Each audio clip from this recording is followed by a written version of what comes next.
Praise the lord. ప్రభువైన యేసుక్రీస్తు వారు సిలువలో పలికిన 6వ మాట సమాప్తమైనది. యేసుప్రభు వారు పలికిన అన్ని మాటల్లో అతి చిన్నది మరియు అతి అమూల్యమైన మాట సమాప్తమైనది.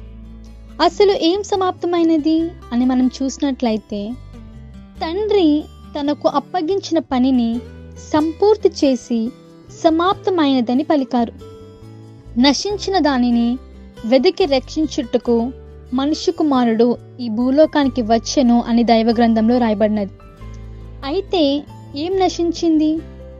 ఆనాడు ఆదాము అవ్వలు పరిశుద్ధంగా సృష్టించబడ్డారు, కానీ వారు చేసిన పాపం వల్ల పరిశుద్ధత నశించింది. ఆ నశించిపోయిన పరిశుద్ధతను వెదికి రక్షించి ప్రతి ఒక్కరిని పరిశుద్ధులుగా చేయాలి అనేది దేవుని పని. ఆ పనిని సక్రమంగా యేసుప్రభు వారు సంపూర్తి చేశారు.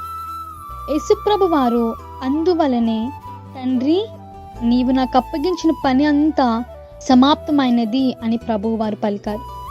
ఈ పని ముగించడానికి ఆయన ఎన్నో బాధలు పడ్డారు, ఎన్నో శోధనలు అనుభవించారు. వాటినన్నిటినీ జయించి సమాప్తం చేశారు. ప్రియమైన దేవుని బిడ్డలారా, ప్రభువారు ఏ విధంగా అయితే తండ్రి యొక్క పని సంపూర్తి చేశారో, అదే విధంగా మనము కూడా ఆయన యొక్క పనిని సంపూర్తి చేయగలిగి సాక్ష్యం పొందుకోవాలి.